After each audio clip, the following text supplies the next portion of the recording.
Ама и оттамо многу брзо ме избрка. Ама и од репрезентацијата многу брзо ме избрка кога почнав и на судиите да им брцам прсти у гъс. Ама после сум се запишал на уметничко лизгање, без да знае татко ми. Уметничкото лизгање стварно има многу секс.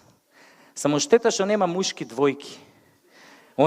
Замислете, мушки двојки, па го креваш вака партнерот на една рука, па го вртиш вака као рулет, па го префрлаш на другата рука, го фаќаш, па го фрлаш, он прави двоструки ексел, ти го фаќаш вака пред тебе, па почнеш да го возиш по тоа мразот, па тука малце го тресеш, па го возиш по тоа мразот, го возиш, па тука го тресеш, па ако случајно ти е многу спор, искачаш пред него, имаш и за што да го повлечеш.